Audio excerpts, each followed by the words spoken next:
Peering అనేది 2 వీపీసీల మధ్య by డిఫాల్ట్‌గా ఏ కమ్యూనికేషన్ ఉండదు. సో, ఆ కమ్యూనికేషన్ ఎస్టాబ్లిష్ చేయాలంటే మనం వీపీసీ పీరింగ్ క్రియేట్ చేయాలి. దానికి బేసిక్ రూల్స్ ఏందంటే 2 వీపీసీల యొక్క ఐపీ రేంజ్ సేమ్ ఉండొద్దు. ఐపీ రేంజ్ సేమ్ ఉంటే మీకు ఓవర్‌లాప్ అవుతున్న సెట్స్ అని చెప్పి చూపిస్తారు. అండ్ ట్రాన్సిట్ సపోర్ట్ చేయదు. అండ్ అది ట్రాన్సిట్ అంటే ఏంటో చూపిస్తా. సో, పీరింగ్ అనేది బిట్వీన్ ద రీజన్స్ ఒక రీజన్ నుంచి ఇంకో రీజన్ ఉన్న వీపీసీ మధ్య చేయొచ్చు. డిఫరెంట్ సేమ్ రీజన్‌లో ఉన్న వీపీసీల మధ్య చేయొచ్చు. ఇంకోటి డిఫరెంట్ రీజన్స్, డిఫరెంట్ అకౌంట్స్‌లో ఉన్న వీపీసీల మధ్య కూడా చేయొచ్చు. ఓకే. సో, చూద్దాం. సో, ఫస్ట్ నేను ఏం చేస్తున్నా అంటే 2 మషీన్‌లు లాంచ్ చేస్తా. ఒక్కొక్క వీపీసీలో ఒక్కొక్క EC2ది. ఇది VPC1 అండ్ VPC1 మషీన్‌ది అని నేమ్ ఇస్తున్నా. ఉబుంటూ తీసుకుంటున్నా. T2 మైక్రో కీ పేరు ఇది VPC1లో పెడతాను తీసుకెళ్ళి. నేను ఆల్రెడీ వీపీసీస్ క్రియేట్ చేశాను. పబ్లిక్ ఐపీ ఎనేబుల్ చేస్తా. సో, ఇక్కడ సెక్యూరిటీ గ్రూప్స్‌లో వచ్చేసి నేను యాక్చువల్లీ ఒక మషీన్ ఇంకో మషీన్ పింగ్ చేసి చెక్ చేద్దాం అనుకుంటా. సో, దానికోసం ICMP ట్రాఫిక్‌ని అలౌ చేస్తున్నా. ఈ రూల్ లేకుండా మీరు పింగ్ చేస్తే పింగ్ అవ్వదు బేసిక్‌గా. సో, మిగతా అన్ని డిఫాల్ట్ వదిలేసి లాంచ్ మషీన్ అని కొట్టినా. మళ్ళీ ఇంకొక మషీన్ VPC2లో క్రియేట్ చేస్తున్నా. VPC2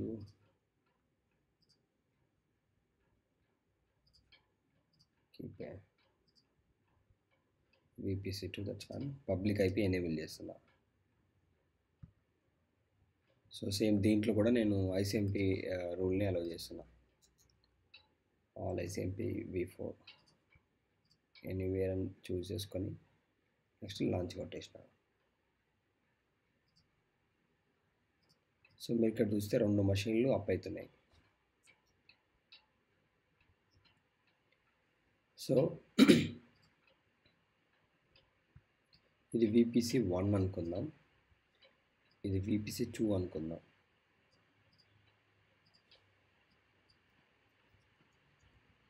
VPC1 VPC2. సో, దీని లోపల సబ్నెట్స్ ఉన్నాయి. అవన్నీ నేను డ్రా చేయట్లేదు. స్ట్రైట్ అవే EC2 మషీన్ని డ్రా చేస్తున్నా. ఇదొక EC2 మషీన్, ఇదొక EC2 మషీన్.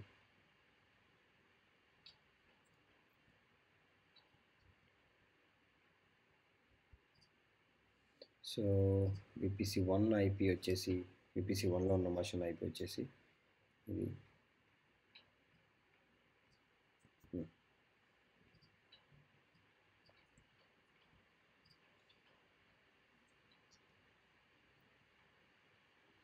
VPC2 ఈ మషీన్ ఐపీ వచ్చేసి ఇది.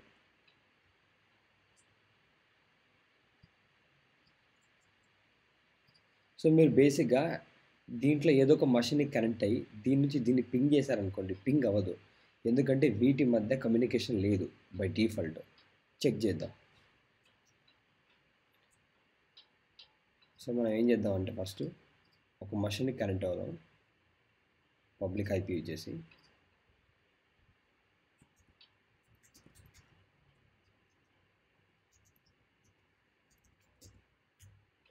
ఓకే, నేను కీ పేరు యొక్క పర్మిషన్ చేంజ్ చేయాలి. ఫస్ట్ నేను కీ ఇందాకే డౌన్లోడ్ చేసుకున్నా. SSH-i యూజర్ నేమ్ ఉబుంటుకి default user name Ubuntu. Public IP connect అయిపోయినా. ఓకే, ఇంకొక టెర్మినల్లో ఇక్కడ ఇంకో మషీన్కి కనెక్ట్ అవుతా. SSH-i సేమ్ కీ యూజ్ చేస్తా. User name same Ubuntu. ఆ మషీన్ యొక్క పబ్లిక్ ఐపీ ఇవ్వాలి. మనం వన్స్ కనెక్ట్ అయిపోయాక సో, కనెక్ట్ అయిపోయినా. సో, బేసిక్గా కొంతమంది చెక్ చేసినప్పుడు ఎలా చేస్తారంటే పింగ్ అని కొట్టి ప్రైవేట్ ఐపీ, ఈ మషీన్ యొక్క ప్రైవేట్ ఐపీ కొట్టకుండా పబ్లిక్ ఐపీ కొడతారు. పబ్లిక్ ఐపీ కొడితే పింగ్ అవుతుంది మీకు. ఎందుకు? ఇది ఇంటర్నెట్కి ఎక్స్పోజ్ ఉంది కాబట్టి ఆ పబ్లిక్ ఐపీ. సో, అది కొట్టేసి కనెక్షన్ ఉంది అని కన్ఫ్యూజ్ ఉంటారు. సో, అది ఆ మిస్టేక్ మీరు కొంచెం చూసుకోవాలి. సో, ఇప్పుడు నేను ఈ మషీన్ నుంచి పింగ్ అని చెప్పేసి దీని ఐపీ ఇచ్చాను అనుకోండి 192.168.7.198. Okay, ping 192.168.7 198. సో ఈ మెషిన్ నుంచి దీన్ని పింగ్ చేస్తా, పింగ్ అవ్వట్లేదు. మళ్ళీ ఇప్పుడు దీని నుంచి ఆ మెషిన్ని పింగ్ చేస్తా, పింగ్. దెన్ ఐపీ ఇక్కడ ఇచ్చేసాను 10.0 10.0.10.96 నుంచి పింగ్ చేస్తా, పింగ్ అవ్వట్లా. సో బేసిక్గా ఈ మెషిన్ నుంచి ఈ మెషిన్కి పింగ్ చేస్తే పింగ్ అవ్వట్లేదు, ఎందుకు బై డిఫాల్ట్ కనెక్షన్ లేదు కాబట్టి. సో దానికోసం మనం ఏం చేస్తున్నాం, ఇక్కడ ఒక కనెక్షన్ క్రియేట్ చేస్తాం, దీన్నే పీరింగ్ అంటాం, పీరింగ్ కనెక్షన్. సో ఆ పీరింగ్ కనెక్షన్ ఎలా క్రియేట్ చేయాలంటే మీరు ఇక్కడ విపిసి కన్సోల్లో చూస్తే పీరింగ్ కనెక్షన్స్ ఉంది, ఇక్కడ క్రియేట్ పీరింగ్ కనెక్షన్ అందాం. కనెక్షన్ నేమ్ ఇచ్చుకుందాం విపిసి 1 to విపిసి 2. సో ఇక్కడ విపిసి తీసుకుందాం, సోర్స్ విపిసి 1. ఇక్కడ అడుగుతుంది మీ అకౌంట్లో ఉందా లేదు ఇదే రీజన్లో ఉందా. సో ఇందాక చెప్పినట్టు వేరే అకౌంట్లో ఉన్న వేరే రీజన్లో చేయొచ్చు, మన అకౌంట్లో ఉన్న వేరే రీజన్లో కూడా చేసుకోవచ్చు. సో మనం దీన్ని ఒకవేళ అనదర్ అకౌంట్ చూస్ చేసుకుంటే అకౌంట్ ఐడి అడుగుతుంది, విపిసి ఐడి అడుగుతుంది సేమ్. సో ఇక్కడ సేమ్ కాబట్టి సేమ్ రీజన్ ఉంది కాబట్టి ఇక్కడ కొట్టేసి ఇక్కడ సోర్స్ విపిసి 1 తీసుకున్నా, సోర్స్ విపిసి 2 తీసుకుంటా. సో ఇక్కడ రెండు విపిసి సైడర్ రేంజ్లో డిఫరెంట్ ఉన్నాయి కాబట్టి మనకి ఎర్రర్ రాదు. బేసిక్గా నార్మల్గా సేమ్ విపిసిలు సేమ్ సైడర్ రేంజ్లో ఉంటే ఎర్రర్ వస్తుంది. సో క్రియేట్ పీరింగ్ కనెక్షన్ కొడతా. వన్స్ క్రియేట్ చేసాక ఇక్కడ వస్తుంది పెండింగ్ యాక్సెప్టెన్స్ అని. ఒకవేళ వేరే రీజన్లో మన డెస్టినేషన్ విపిసి ఉంటే ఆ రీజన్లోకి వెళ్ళి ఆ విపిసి పైకి వెళ్ళి ఇట్లా యాక్సెప్ట్ కొట్టాలి. ఇక్కడ సేమ్ రీజన్లో ఉన్నాం కాబట్టి ఇక్కడ మనకు వచ్చేస్తుంది యాక్సెప్ట్ అని కొట్టేసినాం. ఓకే, ఇప్పుడు నేను బేసిక్గా ఈ పీరింగ్ కనెక్షన్ క్రియేట్ చేసిన, కానీ ట్రాఫిక్ ఈ మషిన్లో ఈ ఏదైతే సబ్నెట్లో ఈ మషిన్ ఉందో దానికి ఎటు నుంచి ఎటు పోవాలో తెలియదు కదా. సో దానికోసం అని చెప్పేసి మనం రౌట్ టేబుల్ని మాడిఫై చేయాలి. సో ఇది రౌట్ టేబుల్ అనుకుందాం ఫర్ ఎగ్జాంపుల్.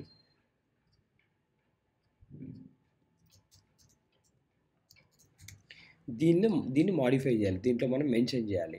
ఓకే, ఈ పర్టికులర్ 192.1కి ట్రాఫిక్ వచ్చినప్పుడు దీని నుంచి ఇటు ఓ అని చెప్పేసి ఈ పీరింగ్ కనెక్షన్కి రా అని చెప్పేసి మనం దానికి చెప్పాలి. సో మనం ఇప్పుడు ఈ రౌట్ టేబుల్లోకి వద్దాం. ఇక్కడ ఏంటంటే రెండు రౌట్ టేబుల్లో మార్చాలి, అంటే విపిసి 1 రౌట్ టేబుల్లోని విపిసి 2 రౌట్ టేబుల్లో మార్చాలి. సో ఇది విపిసి 1 రౌట్ టేబుల్కి వద్దాం. ఇక్కడ రౌట్స్కి వచ్చి ఎడిట్ అని కొట్టినప్పుడు అంటే ఈ 10.0.0 ఈ లోకల్ ట్రాఫిక్ కాకుండా ఈ మిగతా ట్రాఫిక్ ఇంటర్నెట్ అంటే పబ్లిక్ ట్రాఫిక్ మొత్తం ఇంటర్నెట్ గేట్వేకి అవుతుంది. ఇది కాకుండా వేరే సబ్నెట్ ఏదైతే ఉందో మన విపిసి అది 192.168.0.0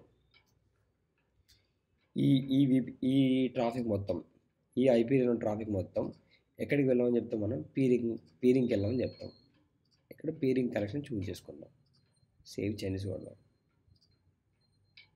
ఓకే, ఇట్ని ఒకవైపు చేసినాం మనం, ఒక రౌట్ టేబుల్లో మార్చినాం. ఇప్పుడు నెక్స్ట్ ఇంకో రౌట్ టేబుల్ ఉంది కదా విపిసి 2 రౌట్ టేబుల్, దీంట్లో కూడా మాడిఫై చేయాలి. అంటే విపిసి 1లో ఈ విపిసి 1 రౌట్ టేబుల్లో విపిసి 2 యొక్క ఐపీ రేంజ్ ఇవ్వాలి, విపిసి 2లో వచ్చేసి ఈ విపిసి 1 యొక్క ఐపీ రేంజ్ ఇవ్వాలి. కన్ఫ్యూజ్ అవ్వద్దు, మీరు కన్ఫ్యూజన్ అంటే మళ్ళీ ఒకసారి వీడియో చూడండి. సో విపిసి 2కి వచ్చేసి రౌట్ టేబుల్కి వచ్చేసి ఇక్కడ లోకల్ ఉంది, ఇంటర్నెట్ ట్రాఫిక్ ఉంది, బట్ ఆ విపిసికి సంబంధించిన ట్రాఫిక్ లేదు. 10.0.0.0 ఆ విపిసి యొక్క సైడర్ రేంజ్ పీరింగ్ కనెక్షన్. దీన్ని సేవ్ చేయకుండా చూద్దాం, కమ్యూనికేషన్ అవ్వలేదు ఇంకా, సేవ్ అని కూడా. సో వన్స్ అవ్వగానే చూడండి, Here's the contact info for Jayakant Kura. ఈ రెండింటి మధ్య ఇప్పుడు కమ్యూనికేషన్ ఎస్టాబ్లిష్ అయిపోయింది. మీరు ఒకవేళ కొన్నిసార్లు ఏమైందంటే పీరింగ్ కనెక్షన్ అన్నీ చక్కగా చేస్తారు, బట్ EC2 మషిన్కి సెక్యూరిటీ గ్రూప్లో మీరు పొరపాటున ఈ ICMP ట్రాఫిక్ అలౌ చేయాలనుకోండి, అప్పుడు కమ్యూనికేషన్ ఎస్టాబ్లిష్ అవ్వదు. సో ఇది జస్ట్ మేక్ షూర్ చేసుకోండి. So peering connection basic rules ఏంటంటే పీరింగ్ కనెక్షన్ క్రియేట్ చేసేటప్పుడు ఐపీస్ ఓవర్లాప్ అవ్వద్దు. ఈ ట్రాన్సిట్ అంటే ఏంటో చెప్తాను. ఈ ట్రాన్సిట్ అంటే ఏంటంటే మీరు విపిసిలు 2 ఉన్నాయి ఆల్రెడీ, మీకు ఫర్ ఎగ్జాంపుల్ ఇక్కడ 3వ విపిసి ఉందనుకుందాం. సో ఇది విపిసి 3.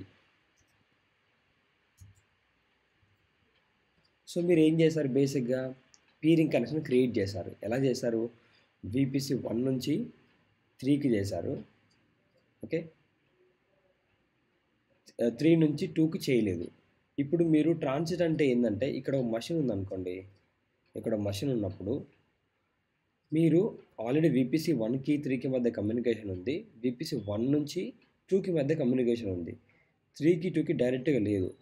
అట్లా లేనప్పుడు మీరు ఒకవేళ పొరపాటున వీపీసీ 1కి 3కి మధ్య కనెక్షన్ ఉంది కాబట్టి వీపీసీ 3 నుంచి ఇలా 1కెళ్ళి ఇలా 2కి వెళ్తదంటే ఇలా అవ్వదు. దీన్నే ట్రాన్సిట్ అంటారు. మధ్యలో ఇది ఉంది కాబట్టి ట్రాన్సిట్ అంటారు. సో, ఇలా అవ్వదు వీపీసీ పీరింగ్ కనెక్షన్‌లో. దానికోసం మనం ట్రాన్సిట్ గేట్‌వే వాడాలి. ఓకే. ఆ ట్రాన్సిట్ గేట్‌వే ఎలా పనిచేస్తదంటే బేసిక్‌గా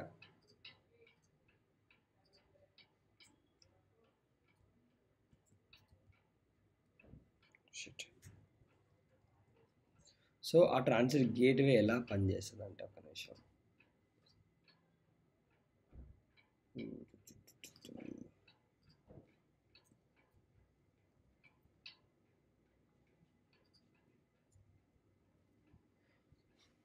ఓకే. కొత్త డయాగ్రామ్ తీసుకుందాం. ఆ ట్రాన్సిట్ గేట్‌వే ఎలా పనిచేస్తదంటే ఇక్కడ ట్రాన్సిట్ గేట్‌వే పెట్టుకుంటాం.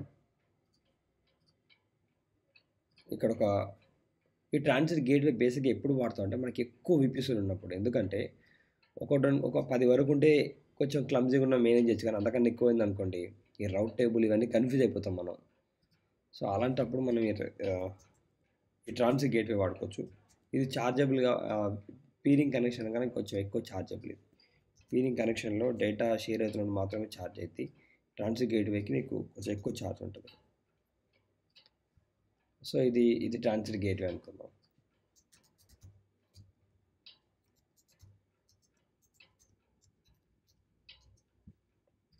సో, అప్పుడేం చేస్తామంటే ట్రాన్సిట్ గేట్‌వే యూజ్ చేసినప్పుడు మనం డైరెక్ట్‌గా వీపీసీ 1 నుంచి ట్రాన్సిట్ గేట్‌వేకి ఒక కనెక్షన్ ఇస్తాం. మళ్ళీ వీపీసీ 2కి, ఇప్పుడు వీపీసీ 3కి. ఇప్పుడు ట్రాన్సిట్ సపోర్ట్ చేస్తది. అంటే మనం ట్రాఫిక్ ఇటు నుంచి ఇలా వెళ్ళొచ్చు వీపీసీ 1కి, 1 నుంచి 2 టు 3, 3 టు 2కి, 2 నుంచి 3కి, ఇలా 3 టు 1కి ఇలా మొత్తం ఎన్ని వీపీసీ ఉంటే అన్ని మధ్య వెళ్ళొచ్చు అన్నమాట మనం. ఇది ట్రాన్సిట్ గేట్‌వే చాలా ఈజీ అయిపోద్ది మనకి మేనేజ్ చేయడానికి.